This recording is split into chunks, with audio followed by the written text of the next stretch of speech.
Dozer लिएर टुकुचा खोला खोज्दै काठमाडौँ महानगरपालिका। जय नेपाल हलको कम्पाउन्ड खोतल्दा भेटियो टुकुचा खोला। फुटपाथ व्यवसायीहरूद्वारा काठमाडौँ महानगरपालिका विरुद्ध प्रदर्शन। नेपाल सरकारद्वारा औपचारिक रूपमा एएमडीएमएस प्रणाली लागू। किन आइरहेको छ तपाईँको मोबाइलमा एएमडीएमएस प्रणालीमा दर्ता भएको मेसेज? यो सम्बन्धी विस्तृत जानकारी आजको समाचारमा हेर्नुहोस्। भारतीय सेनाको अग्निपथ भर्तीबारे तत्काल निर्णय नहुने, नयाँ सरकार आएपछि मात्र निर्णय गरिने। एमाले अध्यक्ष केपी शर्मा ओलीको बोली, मैले अँगालो हाले, प्रचण्डले ग्वाममा छुरी रोपे।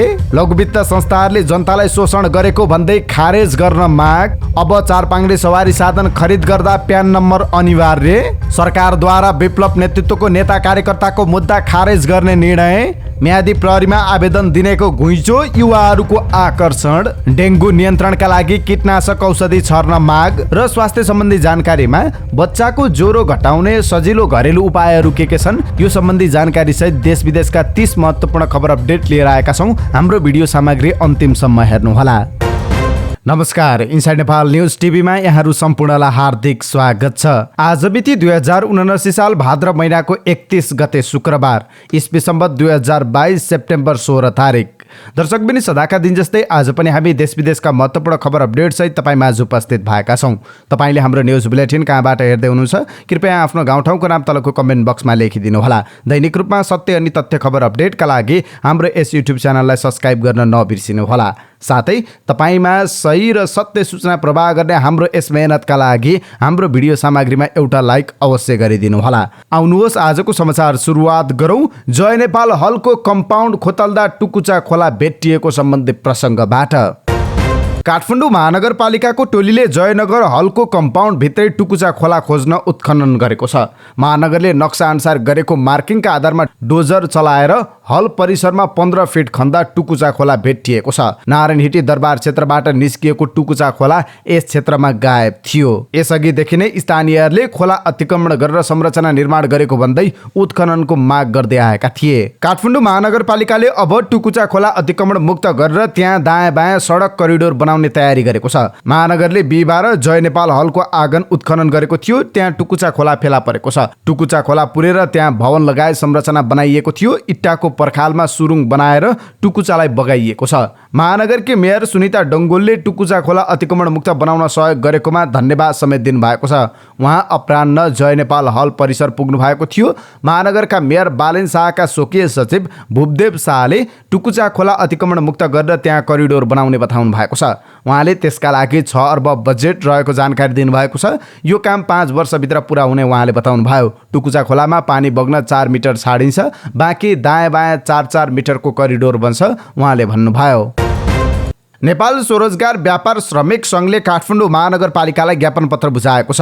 बिहिबार फुटपाथ व्यवसायीले काठमाडौँ महानगरपालिकाको कार्यालय घेराउ र विरोध गर्दै महानगरपालिकालाई ज्ञापन पत्र बुझाएका हुन्। महानगरपालिकाका मेयर बालेन शाहलाई ज्ञापन पत्र बुझाउने भनेर समय माग गरे पनि मेयर शाहले समय नदिएपछि महानगरपालिकाका प्रमुख प्रशासकीय अधिकृत वसन्त अधिकारीलाई व्यवसायीहरूले ज्ञापन पत्र बुझाएका हुन्। व्यवसायीहरूको ज्ञापन पत्र बुझ्दै महानगरपालिकाका प्रमुख प्रशासकीय अधिकृतले मेयर शाह आफ्नो अभियानमा भएको र फुटपाथ व्यवसायीको मागलाई जस्ताको त्यस्तै मेयर शाहलाई बुझाउने बताउनु भएको थियो। प्रमुख प्रशासकीय अधिकृतले व्यवसायीहरूको जवाफ आफूले दिन नसक्ने बताउनु भएको थियो। त्यस्तै नेपाल स्वरोजगार व्यापार श्रमिक सङ्घ बागमती प्रदेश कमिटीका उपाध्यक्ष सनत ढकालले महानगरपालिकाले फुटपाथ व्यापारीहरूलाई गरेको अमानवीय व्यवहारको भर्त्सना गर्ने बताउनु भएको छ। उहाँले सडकमा व्यापार व्यवसाय गरेर आफै स्वरोजगार भएका नागरिकलाई सम्मान गर्नुपर्ने अवस्थामा महानगरले सत्ता र शक्तिको दुरुपयोग गरेको आरोप लगाउनु भयो। उहाँले स्थानीय सरकार सबै जनताको अभिभावक भए पनि सरकार लुटेरा जस्तो भएको भन्दै व्यवसायीहरूसँग सहकार्य गरेर काम गरे सहयोग गर्न तयार रहेको बताउनु भयो। त्यस्तै नेपाल स्वरोजगार व्यापार श्रमिक सङ्घ बागमती प्रदेश कमिटी अध्यक्ष माया गुरुङले 3 दिन अगाडिदेखि समय माग गर्दा समेत मेयर शाहले समय नदिएको बताउनु भयो। उहाँले फुटपाथ व्यवसायीहरूको रोजीरोटी खोसिएपछि न्यायका लागि कहाँ जाने भन्दै प्रश्न गर्नुभयो। उहाँले व्यवसायीहरूलाई सडकपेटीमा व्यवसाय गर्ने ठाउँ नभएको थाहा भएको तर 24 घण्टामा 2 घण्टा गरी खाने वातावरण मिलाइदिन माग गर्नुभएको छ। अध्यक्ष गुरुङले मेयर शाहले 10,000 नागरिकले सडकमा रोइरहेको आवाज सुन्नुपर्ने बताउनु भयो। के तपाईको फोनमा हिजोदेखि यो मोबाइल एएमडीएस प्रणालीमा दर्ता भएको छ भन्ने मेसेज आएको छ?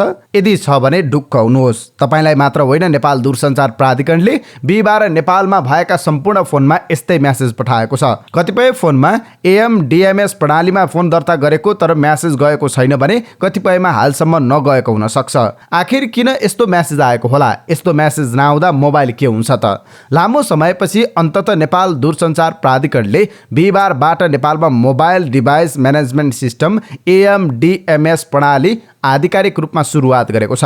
यो प्रणाली लागू भएसँगै नेपाल दूरसञ्चार प्राधिकरणमा आइएमईआई नम्बर दर्ता भएका फोन बाहेक अन्य फोनमा सिम सपोर्ट गर्दैन। यसको अर्थ तपाईले हिजोबाट कुनै पनि फोन नेपाल दूरसञ्चार प्राधिकरणको एएमडीएमएस प्रणालीमा दर्ता नगरी सिमबाट फोन गर्न, एसएमएस पठाउन वा इन्टरनेट चलाउन सक्नुहुन्न। तपाईको मोबाइलमा आएको मेसेजको अर्थ भने तपाईको फोन एएमडीएमएस प्रणालीमा दर्ता भइसकेको छ भन्ने जानकारी गराउँछ। यदि हालसम्म आएको छैन भने पनि चिन्ता नलिनुहोस्, उक्त फोन पनि दर्ता भइसकेको छ।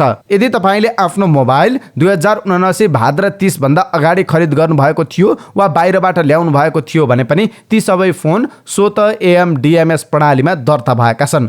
अब भाद्र 30 पछि बाहिरबाट ल्याएको फोनको अवस्था के हुन्छ भन्ने धेरैको जिज्ञासा हुन सक्छ। त्यसका लागि पनि दूरसञ्चार प्राधिकरणले अर्को नीति ल्याएको छ, जस अन्तर्गत फोन बाहिरबाट आएको 15 दिनभित्र एएमडीएमएसमा दर्ता गरिसक्नु पर्ने हुन्छ। यदि सो समय अवधिभित्र दर्ता नभएको खण्डमा भने दूरसञ्चार प्राधिकरणले उक्त फोन रेड लिस्टमा राख्छ।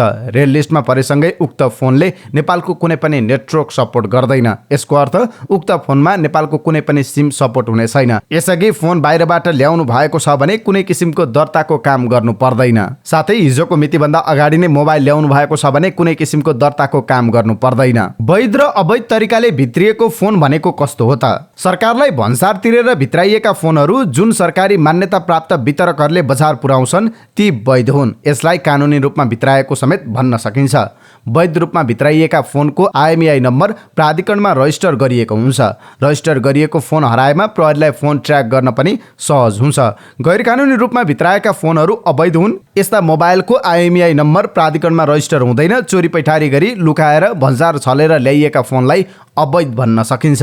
अब नयाँ फोन किन्नु अघि उक्त फोन एएमडीएमएस रजिस्टर भएको वा नभएको कसरी पत्ता लगाउने त? यसका लागि पनि एएमडीएमएस को आधिकारिक पोर्टल www.mdms.nta.gov.np मा गएर हेर्न सकिन्छ। किन्न लागेको फोनको आइएमईआई नम्बर राखेर जाँच गर्न सकिन्छ। मोबाइल फोनको बट्टामा आइएमईआई नम्बर हुन्छ, नभएको खण्डमा थप सचेत भई आइएमईआई नम्बर जाँचेर मात्रै किन्नुपर्छ। कतिपय मानिसले विदेशमा आफूले चलाइरहेको फोन नेपाल फर्किँदा सँगै ल्याउँछन्। विदेशबाट नयाँ फोन पनि ल्याउँछन्। विदेशबाट नेपाल फर्केका वा आउने व्यक्तिले चलाइरहेको फोन नेपालमा चल्ने नचल्ने वा त्यसलाई कसरी रजिस्ट्रेसन गर्ने बारे प्राधिकरण र अर्थ मन्त्रालय बीच समन्वयन गर्ने कुरा छ। यसरी व्यक्तिगत प्रयोग गरिरहेको फोन नेपाल आएर प्रयोग गर्न नपाउने भन्ने हुँदैन वा बाहिरबाट मोबाइल उपहार नै पठाउन पाइँदैन भन्ने नियम पनि लागू गर्न मिल्दैन। त्यसैले यस विषयमा सेवाग्राहीलाई कसरी मोबाइल रजिस्टर गर्ने भन्ने विषयमा छिट्टै जानकारी गराइने भएको छ। एएमडीएमएस लागू भएसँगै राज्य, व्यवसाय र समग्र सबैलाई फाइदा गर्छ। पहिलो कुरा भनेको एएमडीएमएस दर्ता भएका फोनहरू ट्र्याक गर्न सजिलो हुन्छ। तपाईको फोन हराएमा वा चोरी भएमा फोन ट्र्याक गर्न सकिन्छ। साथै यसलाई केही समयका लागि निष्क्रिय समेत गर्न मिल्छ। यसो हुँदा प्रहरीलाई हराएको फोन भेट्टाउन मद्दत मिल्छ। अर्को भनेको राज्यमा भन्सार छलेर ल्याउने प्रविधि र यस्ता कार्य नियन्त्रण हुन्छ। भन्सार तिरेर मात्रै मोबाइल भित्राउने भनेपछि भन्सार महसुल बढ्छ। यसले गर्दा सरकारको राजस्व वृद्धिमा मद्दत पुग्नेछ। हाल मोबाइल आयातकर्ताले 13% भ्याट र 5% अन्त शुल्क बुझाउनु पर्ने हुन्छ। सन् 2021 मा करिब 55 अर्ब बराबरको मोबाइल सेट आयात भएको छ। तीमध्ये 38 अर्ब बराबरको मोबाइल भन्सार तिरेर ल्याइएको छ भने 17 अर्ब बराबरको मोबाइल अवैध रूपमा ल्याइएको छ। अब भने अवैध रूपमा मोबाइल भित्रिने संख्या नियन्त्रण हुन्छ भन्ने अनुमान लगाउन सकिन्छ। मोबाइल फोन इम्पोर्ट्स एसोसिएसनका अध्यक्ष दीपक महोत्राले मोबाइल फोनको आयात तत्काल खोल्नुपर्ने बताउनु भएको छ। बिहिबार मोबाइल डिभाइस म्यानेजमेन्ट सिस्टमको शुभारम्भ कार्यक्रममा बोल्दै अध्यक्ष महोत्राले सरकारले हचुवाको भरमा मोबाइल फोन आयात रोकेको भन्दै तत्काल खोल्नुपर्ने बताउनु भएको छ। उहाँले मोबाइल फोन आयात बन्द हुँदा बजारमा मोबाइल आयातमा ठूलो विकृति बढेको बताउनु भयो। उहाँले नेपालमा 50% भन्दा बढी मोबाइल फोनहरू चोरी पैठारीबाट नेपाल भित्रिने गरेको बताउनु भयो। उहाँले धेरै लामो समयको प्रयासपछि मोबाइल सेटहरूमा mobile device management system MDMS सुरु भएकाले अवैध रूपमा भित्राइएका मोबाइल फोनहरू बन्द हुने बताउनु भयो। भारतीय सेनाको अग्निपथ कार्यक्रम अन्तर्गत गोर्खा सैनिकको भर्ती सम्बन्धी निर्णय चुनावअघि नहुने भएको छ। बिहिबार नियमित पत्रकार सम्मेलन गर्दै परराष्ट्र मन्त्रालयकै प्रवक्ता सेवा लम्सालले भारतीय सेनामा गोर्खा सैनिकहरूको भर्तीको विषय अहिलेलाई थाती राखिएको जानकारी दिनुभएको छ। यो विषय अल्लीपछि कुरा गर्ने गरी होल्डमा राखिएको छ। सम्भवतः नयाँ सरकारले के गर्ने, कसरी अगाडि बढ्ने भन्ने विषयमा अगाडि आउनेछ। उहाँले भन्नुभयो, नेपाल सरकारले यो विषयमा तत्काल छलफल अगाडि नबढाउने कुरा भएको छ। उहाँले थाती राखेको विषय भएकाले कुनै निष्कर्षमा पुग्ने गरी छलफल गर्ने अवस्था नरहेको बताउनुभयो। नेपाल सरकारको निर्णय भनेको नै आगामी निर्वाचित सरकारले गर्ने रहेको उहाँले बताउनुभयो। तत्काल यसबारे छलफल र वार्ता अगाडि बढ्दैन। उहाँहरूको कुरा उहाँहरूले राख्नुभयो होला, उहाँहरूको देशको कुरा राख्न पाउनु नै भयो। यसबारेमा यो गरौँ त्यो गरौँ भन्नुभन्दा पनि नवनिर्वाचित सरकारले नै सबै राजनीतिक दलसँग कुरा गरेर यस विषयलाई अगाडि बढाउँदा नै उपयुक्त हुन्छ उहाँले भन्नुभयो। झन्डै 1 महिनाभन्दा बढी समय कोभिड-19 को संक्रमण बढेको भन्दै बन्द भएका तातोपानी र रसुवातर्फका नाका हिजोदेखि खुलेका छन्। नेपालको 4 दिने औपचारिक भ्रमणमा रहनुभएका जनवादी गणतन्त्र चीनको राष्ट्रिय जनकङ्ग्रेस स्थायी समितिका अध्यक्ष ली चान्सुको भ्रमणका क्रममा भएका द्विपक्षीय सहमति पश्चात नाका खुलेको बताइएको छ। साथै कोभिड-19 को संक्रमण घटेकाले पनि दुवै नाका हिजोदेखि सञ्चालन गरिएको समेत जनाइएको छ। अध्यक्ष लीको भ्रमणका क्रममा भएका उच्च स्तरीय भेटवार्ताका क्रममा नेपालका तर्फबाट ती नाका खुल्ला हुनुपर्ने आवाज उठेको थियो। प्रधानमन्त्री शेरबहादुर देउवासँग मङ्गलबार भएको अध्यक्ष लीको प्रतिनिधिमण्डल स्तरीय वार्तामा उनीहरू बीच द्विपक्षीय व्यापार, लगानी, कनेक्टिभिटी, चीनमा अध्ययनरत नेपाली विद्यार्थी फिर्ता, यात्रु उडान सुरु गर्ने, सीमा बन्दरगाह खोल्ने लगायतका आपसी हितका विविध विषयमा छलफल भएको थियो। 4 पूर्व प्रधान न्यायाधीशहरूले प्रतिनिधि सभाको महाभियोग सिफारिस समिति महाभियोगको विषयवस्तुभन्दा बाहिर गएको टिप्पणी गरेका छन्। समितिले डाकेको छलफलमा सहभागी हुन अस्वीकार गर्दै उनीहरूले निश्चित विषयवस्तु र आरोप बिना आफूहरू समितिमा सामेल हुन नसक्ने जवाफ लेखेका छन्। नेपालको संविधानको धारा 101 अनुसार जे विषयमा महाभियोग लगाइएको हो तिनकै विषयमा केन्द्रित भई सिफारिस समितिले छानबिन अगाडि बढाउनु पर्ने भन्दै आरोप लागेका व्यक्तिले अरूलाई अभियोग लगाउन नसक्ने पूर्व प्रधान न्यायाधीशहरूले औँलाएका छन्। उनीहरूले पत्रमा भनेका छन्, निजले आफ्नो बारेमा लगाएको आरोपका सम्बन्धमा कानुन बमोजिम आफ्नो प्रतिवाद गर्नेमा केन्द्रित हुनुपर्ने हुन्छ। सिफारिस समितिले पनि आफूलाई सुम्पिएको विषयमा बाहेक अन्य कसैमाथि दाबी छलफल गर्न वा सुम्पिएको विवादभन्दा बढी क्षेत्र अधिकार विस्तार गर्न नसक्ने 4 पूर्व प्रधान न्यायाधीशहरूको निष्कर्ष छ। पूर्व प्रधान न्यायाधीशहरू मिनबहादुर रायमाझी, अनुपराज शर्मा, कल्याण श्रेष्ठ र सुशीला कार्कीले संयुक्त पत्र पठाई जबराले बयानका क्रममा आफूहरूको समेत नाम उल्लेख गरेकोमा ध्यानकर्षण भएको जनाएका छन्। उनीहरूले आफूहरूलाई पठाएको पत्रमा त्यसको विवरण उल्लेख नगरेकाले के विषयमा छलफल गर्ने भन्ने बारे आफूहरू स्पष्ट हुन नसकेको जवाफमा लेखेका छन्। साथै उनीहरूले पूर्व प्रधान न्यायाधीश चोलेन्द्र शमशेर जबरालाई गैर कानुनी लाभ लिन खोजेको प्रमाणित गर्न चुनौती दिएका छन्। लघुवित्त संस्था विरुद्धको सङ्घर्ष समितिले सरकारसँग लघुवित्तीय संस्थाहरू खारेज गर्न माग गरेको छ। बिहिबार काठमाडौँमा पत्रकार सम्मेलन गर्दै लघुवित्त संस्था विरुद्धको सङ्घर्ष समितिले सरकारसँग यस्तो माग गरेको हो। पत्रकार सम्मेलनमा सङ्घर्ष समितिका अध्यक्ष मणिराम ग्यावालले लघुवित्त संस्था र नेपाल ब्याङ्कर सङ्घले आर्थिक र सामाजिक रूपान्तरणको नाममा जनतालाई शोषण गरेको आरोप लगाउनु भएको छ। उहाँले लघुवित्त संस्थाहरूले राष्ट्र ब्याङ्कको घ वर्गको ट्याग लगाएर नेपाली जनतालाई सुकुम्बासी बनाउन नपाउने भन्दै सङ्घर्ष समितिले सुकुम्बासी बनाउन नदिने बताउनु भयो। उहाँले लघुवित्त ब्याङ्कर सङ्घले जनतालाई आर्थिक शोषण गरेकाले वार्ताबाट भएको आरोप लगाउनु भयो। अध्यक्ष ग्यावालले वित्तीय व्यवस्था विरुद्ध नभएर वित्तीय नीति सुधार र लघुवित्त संस्था खारेज हुनुपर्छ भनेर आन्दोलन गरेको बताउनु भयो। उहाँले लघुवित्त संस्थाहरूले गलत तरिकाले लगाएको ऋण मिना गर्नुपर्ने बताउनु भयो। नेकपा एमालेका अध्यक्ष केपी शर्मा ओलीले पूर्व सहकर्मी पुष्पकमल दाहाल प्रचण्डको चर्को आलोचना गर्नुभएको छ।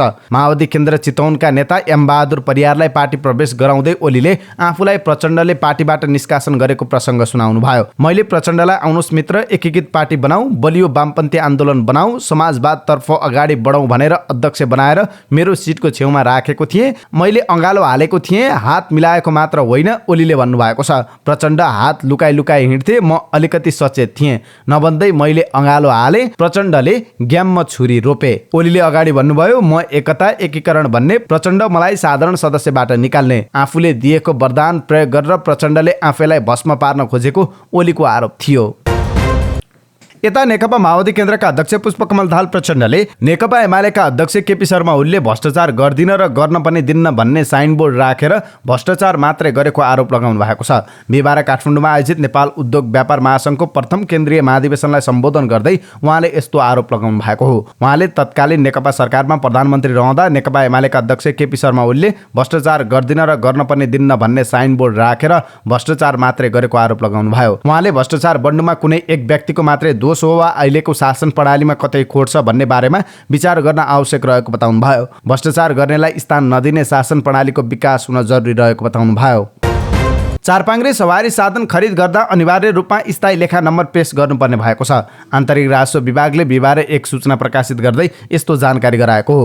चारपाङ्ग्रे सवारी साधन खरिद गर्दा अनिवार्य रूपमा स्थायी लेखा नम्बर पेश गर्नुपर्ने र विक्रेताले उक्त स्थायी लेखा नम्बर बिक्री विजकमा उल्लेख गर्नुपर्ने विभागले जनाएको छ। विभागले प्यान नम्बर अनिवार्य लागू गर्ने क्रममा यो नियम कार्यान्वयनमा ल्याएको हो। चालु आर्थिक वर्षको बजेटमा उल्लेख भए अनुसार पेशागत प्रमाणपत्र नवीकरण गर्दा प्यान नम्बर अनिवार्य पेश गर्नुपर्ने नियम समेत गर्न विभागले सूचित गरेको छ। चालु आर्थिक वर्षको बजेटको 391 नम्बर बुँदाले यस्तो प्रावधान गरेको छ। पेशागत प्रमाणपत्र नवीकरण गर्दा स्थायी लेखा नम्बर र कर चुक्ता प्रमाणपत्र अनिवार्य पेश गर्नुपर्ने भएको छ। यो प्रावधान कार्यान्वयन गर्न निकायलाई विभागले सूचित गरेको छ। लगातार 2 निर्णय भन्दा पनि यसले गर्न खोजेको सन्देश अर्थपूर्ण छ। चलचित्र विकास बोर्डका अध्यक्ष भुवन केसीले अप्रत्यक्ष रूपमा विदेशी फिल्मलाई कडाई गर्ने सङ्केत गर्नुभएको छ। विदेशी फिल्मलाई प्राथमिकतामा राखेको भन्दै आरोप खेपिरहेका फिल्म हललाई 15 दिनभित्र नवीकरण गर्न र कर दाखिला गर्न अल्टिमेटम दिने निर्णय गर्नुभएका भुवन केसीले अर्को निर्णय गर्नुभएको छ। बिहिबार केही राष्ट्रिय अखबारमा बोर्डको सूचना छापिएको छ, जसको अर्थ पनि विदेशी फिल्म प्रतिको कडाई नै हो। सूचनामा 2 महत्त्वपूर्ण कुरा छन्। रिलिज भएको एक साता अघि नै चलचित्र जाँचपासको लागि निवेदन दिनुपर्ने र बिहान 6 बजेदेखि राति 11 बजेसम्म मात्र फिल्म देखाउन पाउने गरी सो निर्धारण गर्नुपर्ने। राति 11 बजेपछि वा बिहान 6 बजे अघि फिल्म देखाउनु पर्ने भएमा प्रशासनको अनुमति लिनुपर्ने नियम पनि बोर्डले ल्याएको छ। केजिएफ 2 लाई मध्यरातमा र एका बिहानै प्रदर्शन गरिएको भन्दै विरोध भइरहेको थियो भने हालै विदेशी फिल्म ब्रह्मास्त्रको सेन्सर नभएको कारण देखाउँदै नेपाली फिल्महरूले सो पाउन सकेका थिएनन्। त्यति बेला नै आजको आजै वा आजको भोलि शैलीमा विदेशी फिल्मको सेन्सर हुने गरेको छ भने नेपाली फिल्मलाई सेन्सरमा प्राथमिकता दिइने गरेको छैन। यी असन्तुष्टि बीच बोर्डले नयाँ सूचना जारी गरेको छ। बोर्डले सेन्सर सिफारिसमा नयाँ नियम ल्याएपछि वितरकलाई राइट खरिदमा दबाव सिर्जना भएको छ। रिलिजको 2-3 दिन अगाडि मात्र राइट निश्चित हुने गरेको अब वितरकले धेरै पहिलेदेखि नै खरिदको प्रक्रियालाई टुङ्गाउनु पर्नेछ। लागु औषध चरेसको ओसार पसारमा महिलाको प्रयोग हुन थालेको छ। बुधबार पर्साबाट चरेस ओसार पसारमा संलग्न रहेको आरोपमा 3 जना महिलालाई पक्राउ गरिएको छ। 3 जना मध्ये एक महिलाको साथमा दुधे बच्चा पनि छ। पक्राउ पर्नेमा मकवानपुरको मनहरी गाउँपालिका 8 बस्ने 42 वर्षीय कल्पना मोक्तान, 36 वर्षीय कविता माया बल र 23 वर्षीय रिता विश्वकर्मा छन्। रिताको साथमा दुधे बच्चा पनि रहेको जिल्ला प्रहरी कार्यालय पर्साले जनाएको छ। कल्पना र कविता मायाको साथबाट 13 किलो 800 ग्राम चरेस फेला परेको र रिता पनि सोही समूहमा भएकाले पक्राउ गरिएको प्रहरीले दाबी गरेको छ। कल्पनाको साथबाट 8 किलो 690 ग्राम र कविता मायाको साथबाट 5 किलो 110 ग्राम गरी 13 किलो 800 ग्राम लागु औषध चरेस फेला परेको प्रहरीको भनाइ छ। जिल्ला प्रहरी कार्यालय पर्साका प्रवक्ता प्रहरी नायब उपरीक्षक दीपक कार्कीले भन्नुभयो, प्रहरी अझै चनाको हुनुपर्ने देखिएको छ, त्यसै अनुसारको रणनीति बनाउँछौँ। सरकारले विप्लव नेतृत्वको नेपाल कम्युनिस्ट पार्टी नेकपाका नेता कार्यकर्ताहरूको मुद्दा खारेज गर्ने निर्णय गरेको छ। मन्त्री परिषद बैठकले टिकापुर घटना सम्बन्धमा कानुन संशोधन गरी मुद्दा खारेज गर्ने निर्णय पनि गरेको छ। मन्त्री परिषदको बैठकबाट रणनीतिक निर्णय गरी प्रशासनिक एवं अर्धन्यायिक प्रकृतिका मुद्दालाई यथाशीघ्र फर्च्यौट गर्ने र कानुनसँग अन्तर्विरोध राख्ने मुद्दाको हकमा कानुनी व्यवस्था वा कानुन संशोधन गरी मुद्दा खारेज गर्ने भनी सहमति भएको जनाइएको छ। यसैबीच नेता विक्रम चन्द नेपालको नेपाल कम्युनिस्ट पार्टीले मुद्दा फिर्ता लिने सरकारको निर्णयको स्वागत गरेको छ। भदौ 27 गते बसेको मन्त्री परिषद बैठकले मुद्दा खारिजीबारे निर्णय गरेको भन्दै सरकारलाई धन्यवाद पनि दिएको छ। सरकार र नेकपा बीच भएको सहमतिलाई कार्यान्वयन गर्न मन्त्री परिषदले गरेको उक्त निर्णयले 3 बुँदे सहमति कार्यान्वयनलाई गुणात्मक प्रदान गरेको प्रवक्ता खड्कबहादुर विश्वकर्मा प्रकाण्डले निकालेको विज्ञप्तिमा उल्लेख छ। विप्लव समूहसँग तत्कालीन केपी शर्मा ओली नेतृत्वको सरकारले 3 बुँदे र थारूवाड थारूवान संयुक्त सङ्घर्ष समितिसँग 6 बुँदे सहमति भएको थियो। राष्ट्रिय प्रजातन्त्र पार्टीका अध्यक्ष राजेन्द्र लिङदेनले बढ्दो भ्रष्टाचार र बेरोजगारीका कारण मुलुक सङ्कटमा फँसेको बताउनु भएको छ। बिहिबार इलाम सदरमुकाममा आयोजित कार्यक्रममा बोल्दै लिङदेनले देशको अवस्था जीवनकालकै असामान्य भएको बताउनु भयो। मुलुक चरम भ्रष्टाचार, महँगी, बेरोजगारी, वैदेशिक हस्तक्षेपका कारण समस्यामा परेको बताउनु भयो। आगामी निर्वाचनमा सधैँ सत्तामा रहने दलहरूको विकल्प खोज्न मतदातालाई लिङदेनको आग्रह थियो। प्रहरी औँ भन्दै ठमेलबाट 30 लाख रुपियाँ लुटपाट गरेको आरोपमा काठमाडौँ उपत्यका अपराध अनुसन्धान कार्यालयले 3 जना युवालाई पक्राउ गरेको छ। पक्राउ पर्नेमा भोजपुरको रामप्रसाद राई गाउँपालिका 1 घर भई हाल भक्तपुरको लोकन्थली बस्ने 29 वर्षीय योगेन्द्र तामाङ, सिन्धुलीको मरिन गाउँपालिका 3 घर भई हाल काठमाडौँको कपन बस्ने 30 वर्षीय देव लामा र रामेछापको सुनपाती गाउँपालिका 1 घर भई कपन बस्दै आएका 20 वर्षीय मिनबहादुर तितुङ रोहित रहेका छन्। उनीहरूलाई काठमाडौँ उपत्यका अपराध अनुसन्धान कार्यालयको टोलीले कपनबाट बुधबार मोटरसाइकल सहित पक्राउ गरेको हो। प्रतिनिधि सभा र प्रदेश सभा सदस्य निर्वाचनका लागि म्यादी प्रहरीका लागि भर्ना खुलेसँगै आवेदकहरूको भिड लागेको छ। आगामी मङ्सिर 4 गते हुने प्रदेश सभा र प्रतिनिधि सभा निर्वाचन सुरक्षार्थ आवश्यक म्यादी प्रहरीका लागि 1,15,000 जनाका लागि हिजोदेखि आवेदन खुलेको छ। भर्ना खुलेसँगै देशभरका प्रहरी कार्यालयमा आवेदन दिनेको भिड लागेको छ। दसैँ तिहार र छठका लागि नेपाल राष्ट्र ब्याङ्कले सर्वसाधारणका लागि नयाँ नोट सटै सुविधा उपलब्ध गराइरहेको छ। बुधबारदेखि राष्ट्र ब्याङ्कको कार्यालय बालुवाटारमा नयाँ नोट साट्ने चहलपहल बढेको छ। राष्ट्र ब्याङ्कका अलावा राष्ट्रिय वाणिज्य ब्याङ्क, नेपाल ब्याङ्क र कृषि विकास ब्याङ्कले पनि सर्वसाधारणलाई नयाँ नोट वितरण गर्न थालेका छन्। राष्ट्र ब्याङ्क मुद्रा व्यवस्थापन विभाग प्रमुख रेवती प्रसाद नेपालका अनुसार अरू निजी ब्याङ्क तथा वित्तीय संस्थाहरूले पनि नयाँ नोट वितरण गर्नेछन्। गत वर्ष जस्तै यो वर्ष पनि सर्वसाधारणले प्रति व्यक्ति 18,500 रुपियाँ बराबरको नयाँ नोट सटै सुविधा पाउँछन्। यो 5 देखि 100 रुपियाँसम्मको एक वटा बन्डल हो। चालु आर्थिक वर्षभर नै राष्ट्र ब्याङ्कले आफ्ना कार्यालय र ब्याङ्क तथा वित्तीय संस्था मार्फत नयाँ नोट वितरण गरिरहेको छ। यद्यपि दसैँ तिहार र छठका लागि सर्वसाधारणबाट नयाँ नोटको माग धेरै आउने गरेको छ। यद्यपि विगतमा जस्तो राष्ट्र ब्याङ्कमा सर्वसाधारणको भिड भने छैन। बेलायत पठाइदिन्छु भनी रकम ठगी गरेको आरोपमा प्रहरीले 1 जनालाई पक्राउ गरेको छ। पक्राउ पर्नेमा सोलुखुम्बुको दुधपोखरी गाउँपालिका 2 स्थायी घर भई हाल काठमाडौँको कागेश्वरी मनोहरा नगरपालिका काँडाघारी बस्ने 43 वर्षीय बालकृष्ण कार्की रहेका छन्। कार्कीलाई काठमाडौँ उपत्यका अपराध अनुसन्धान कार्यालयको टोलीले काठमाडौँको धुम्बाराईबाट बिहिबार पक्राउ गरेको हो। पक्राउ परेका उनीमाथि थप अनुसन्धान तथा कारबाहीका लागि वैदेशिक रोजगार विभाग बुद्धनगर पठाइएको प्रहरीले जनाएको छ। उनले पीडित लमहु शेर्पालाई वर्किङ भिसामा बेलायत पठाइदिन्छु भन्दै 13,46,000 रुपियाँ लिएर सम्पर्कविहीन भएको प्रहरीको दाबी छ। निर्देशक सुदर्शन थापा विरुद्ध पत्रकार सुजन श्रेष्ठले जाहेरी दिएका छन्। निर्देशक थापाले आफूमाथि गाली बेइज्जती र धम्की दिएको भन्दै उनले प्रहरी वृत्त गौशालामा उजुरी दिएको स्रोतले बताएको छ। थापा निर्देशित फिल्म सम्हालिन्छ कहिले मनले बक्स अफिसमा गरेको व्यापारको विषयमा श्रेष्ठले केही दिन अगाडि लेखेको समाचारलाई लिएर यी दुई बीच तनाव उत्पन्न भइरहेको थियो। गत भदौ 20 गते थापाले समाचारको विषयलाई लिएर श्रेष्ठलाई कानको जाली फुटाइदिने भन्दै धम्की दिएको अडियो श्रेष्ठले सामाजिक सञ्जालमा सार्वजनिक समेत गरेका थिए। पछि शुक्रबार बिहान 11 बजे दुवै पक्षलाई छलफलका लागि प्रहरीले बोलाएको थियो। विवेकशील साझा पार्टीका पूर्व अध्यक्ष रविन्द्र मिश्र राष्ट्रिय प्रजातन्त्र पार्टी राप्रपामा जाने तयारी गर्नुभएको छ। पार्टीले मिश्रलाई उपाध्यक्ष लिएर पार्टीमा आउन भनेको छ। मिश्र र राप्रपा नेताहरू बीच केही समयदेखि कुराकानी भइरहेको छ। राप्रपामा अध्यक्ष राजेन्द्र लिङदेनपछि वरियतामा रहने गरी सहअध्यक्ष पदमा जान मिश्र इच्छुक थिए, तर राप्रपामा सहअध्यक्ष पद नै छैन। पद सिर्जना गर्न विधान नै संशोधन गर्नुपर्ने हुन्छ। मिश्रलाई सहअध्यक्ष बनाउने विषयमा छलफल भएको जानकारी पाएपछि राप्रपामा केही नेता असन्तुष्ट थिए। उपाध्यक्ष बुद्धिमान तामाङ सहितका नेता मिश्रलाई सहअध्यक्ष बनाउन हुँदैन भन्नेमा थिए। मिश्र र राप्रपाका नेताहरूबीच छलफल हुँदा मिश्रलाई उपाध्यक्षमा आउन र चुनावपछि पार्टीमा वरियता लगायतका विषयमा कुराकानी गर्ने प्रस्ताव राखेका थिए। मिश्रले भने पद मात्रै ठूलो विषय नभएको बताउँदै आएका छन्। हामीले उपाध्यक्ष दिने हो, वरियता चुनावपछि मिलाउँदै जाउँला भनेका छौँ। उपाध्यक्ष बुद्धिमान तामाङ र विक्रम पाण्डे वरियतामा को अगाडि भन्ने निर्क्युल भइसकेको छैन। ती नेताका अनुसार राप्रपाले महाधिवेशनपछि नेताहरूको वरियता मिलाउन एक समिति गठन गरी काम अगाडि बढाएको छ।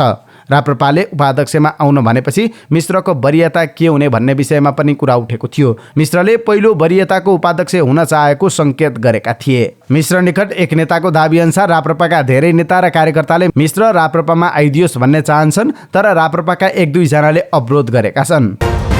राष्ट्रिय सभाको हिजोको बैठकको शून्य समयमा सांसदहरूले डेङ्गु रोगको नियन्त्रण र उपचारका लागि कीटनाशक औषधि छर्कन आग्रह गरेका छन्। सांसदहरूले मिटर ब्याजीको समस्या समाधानका लागि भएका पहलबारे पनि जानकारी माग गरेका थिए। साथै उनीहरूले मन्त्री कार्यकक्षमा रहँदा सांसदहरूलाई उचित समय नदिएको साथै सवारी दुर्घटना रोकथाम गर्न र दार्चुलाका बाढी पीडितलाई राहत र क्षतिपूर्ति दिन समेत माग गरेका थिए। शून्य समयमा सांसदहरू उदयबहादुर बोहरा, गोमादेवी तिमिल सिन्हा, जयन्ती देवी राई, भुवनबहादुर सुनार, मदन कुमारी शाह, राजेन्द्र लक्ष्मी गैरे र सुरेश कुमार आले मगर बोल्नु भएको थियो। चालु आर्थिक वर्ष 2079-80 को पहिलो महिनामै विदेशी विनिमय सञ्चिति घटेको छ। गत आर्थिक वर्ष 2078-79 को अन्तिम त्रैमासमा सुधार उन्मुख देखिएको विदेशी विनिमय सञ्चिति चालु आर्थिक वर्षको पहिलो महिनामै 1.5% घटेको नेपाल राष्ट्र ब्याङ्कले बताएको छ। 2079 असार मसान्तमा 12 खर्ब 15 अर्ब 80 करोड बराबर रहेको कुल विदेशी विनिमय सञ्चिति साउन मसान्तमा आउँदा 1.5% घटेर 11 खर्ब 97 अर्ब 85 करोड कायम भएको छ। चालु आर्थिक वर्षको पहिलो महिनाको आयातलाई आधार मान्दा ब्याङ्किङ क्षेत्रसँग रहेको विदेशी विनिमय सञ्चिति 9.4 महिनाको वस्तु आयात र 8 महिनाको वस्तु तथा सेवा आयात धान्न पर्याप्त रहेको राष्ट्र ब्याङ्कले जनाएको छ। गत असार मसान्तमा यस्तो सूचक 7.8 महिनाको वस्तु आयात र 6.9 महिनाको वस्तु तथा सेवा आयात धान्न पर्याप्त रहने देखिएको थियो। अब के अन्तर्राष्ट्रिय प्रसङ्ग। छिमेकी राष्ट्र भारतको जम्मू कश्मीरमा पछिल्लो 24 घण्टामा दोस्रो ठुलो सडक दुर्घटना भएको छ। राजौरीमा भएको उक्त दुर्घटनामा धेरै मानिसको ज्यान गएको छ भने कयौं घाइते भएका छन्। दुर्घटनाको खबर प्राप्त हुनसाथ भारतीय सेना, प्रहरी र स्थानीयवासी घटनास्थलमा पुगेर उद्धार कार्यमा खटिएका थिए। स्थानीय प्रशासनबाट प्राप्त जानकारी अनुसार हालसम्म घटनास्थलबाट 7 जनाको शव फेला परेको छ। यसअघि बुधबार जम्मू कश्मीरको बुरारी नाला क्षेत्रमा तीव्र गतिमा रहेको ओभरलोड मिनी बस खाडलमा खस्दा 12 जनाको मृत्यु भएको थियो। उक्त दुर्घटनामा 28 जना घाइते भएका छन्। मृत्यु हुनेमा 3 विद्यालयका विद्यार्थी र 4 महिला पनि रहेका छन्। रुसी राष्ट्रपति व्लादिमिर पुटिनले चिनिया समकक्षी सी जिनपिङसँग युक्रेन युद्धमा सन्तुलित अडान लिएको भन्दै धन्यवाद व्यक्त गरेका छन्। उज्बेकिस्तानको समरकन्दमा साङ्घाई कोअपरेसन फोरमको साइडलाइनमा यी दुई नेता बीच भेटवार्ता भएको हो। सी कोरोना महामारी सुरु भए यता पहिलोपटक विदेश भ्रमणमा निस्केका हुन्। यो युक्रेन युद्ध सुरु भएपछिको सी र पुटिन बीचको पहिलो आम्ने सामने भेट हो। द्विपक्षीय वार्ताको सुरुवातमा आफ्नो भनाइ राख्दै पुटिनले अमेरिकातर्फ सङ्केत गर्दै एक ध्रुवीय विश्व निर्माण गर्ने प्रयासको भर्त्सना गरेका छन्। एक ध्रुवीय विश्व बनाउने प्रयासले हालैको समयमा एकदमै कुरूप स्वरूप लिएको छ, जुन प्रयास पुरै अस्वीकार्य छ, पुटिनको भनाइ एएफपीले उद्धृत गरेको छ। युक्रेन सङ्कटको सन्दर्भमा हाम्रा चिनिया मित्रको सन्तुलित अडानलाई निकै मूल्यवान सम्झन्छौँ, पुटिनले भनेका छन्। हामी तपाईँको प्रश्न र चासोहरूलाई बुझ्छौँ। आजको बैठकमा निश्चय नै हामी हाम्रो अडानलाई व्याख्या गर्नेछौँ। ताइवान मामिलामा पनि पुटिनले चीनको अडानको समर्थन गरेका छन्। हामी एक चीन नीति सिद्धान्तलाई बलियो गरी पालना गर्ने चाहना राख्छौँ। अमेरिका र उसका कठपुतलीहरूले ताइवान जलसन्धिमा गरेका उत्तेजक गतिविधिहरूको हामी भर्त्सना गर्छौँ, पुटिनले भनेका छन्। जवाफमा सीले चीन महाशक्तिका रूपमा रुससँग मिलेर काम गर्न चीन इच्छुक रहेको बताएका छन्।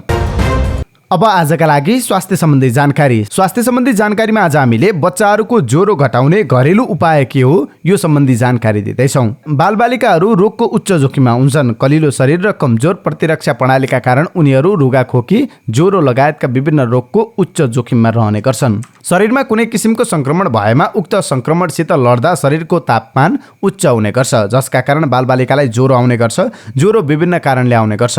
सामान्य रुगाखोकीका कारण पनि ज्वरो आउन सक्छ, तर कतिपटक बालबालिकालाई हननी ज्वरो त आउँछ, तर त्यसको कारण पत्ता लाग्दैन, जसले गर्दा घर परिवारलाई समेत तनाव हुने गर्छ। बालबालिका स्वस्थ छन् र सामान्य ज्वरो आएको छ भने आत्तिहाल्नु पर्दैन। सामान्य औषधिको सेवन र घरमै बसेर पनि 5 मिनट भित्रमै उक्त ज्वरोलाई कम गर्न सकिन्छ र ज्वरो नबढेको अवस्थामा डाक्टरको सम्पर्कमा जानु पनि खासै जरुरी हुँदैन। तर बारम्बार ज्वरो आइरहेको वा ज्वरो कम नभएमा भने चिकित्सकको परामर्श लिनुपर्छ, किनकि उच्च ज्वरोलाई समयमै नियन्त्रण नगरे यसले मस्तिष्कमा क्षति पुर्याउन सक्छ।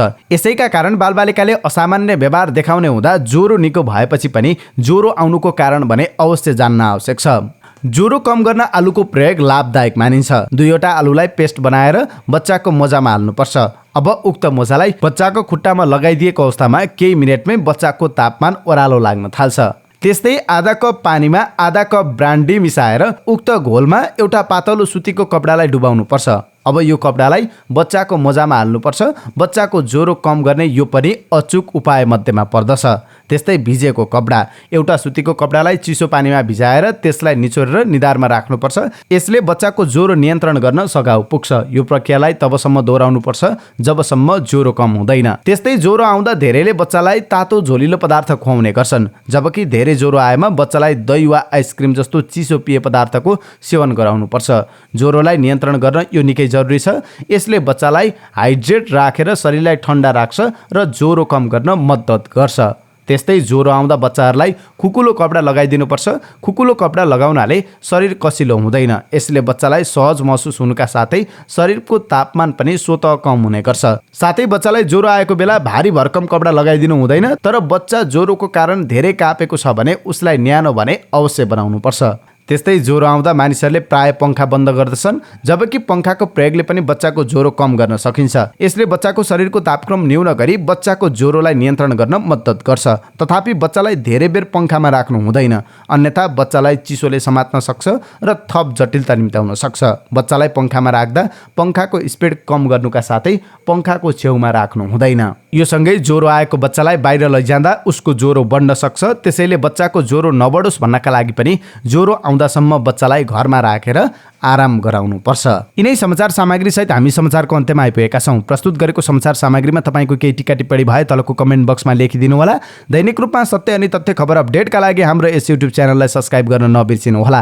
साथै सब्स्क्राइब गरिसकेपछि नजिकै रहेको बेल आइकन क्लिक गर्नुभयो भने हाम्रो समाचार सामग्री नछुटाइकन हेर्न सक्नुहुन्छ। दिनभरको न्युज अपडेट बेलुकी 5 बजे हाम्रो यस युट्युब च्यानलमा हेर्न सक्नुहुन्छ। तपाईको बाँकी पल सुखद रहोस् र जहाँ जाँदै हाम्रो यस भिडियो सामग्रीलाई एउटा लाइक अवश्य गरिदिनु होला।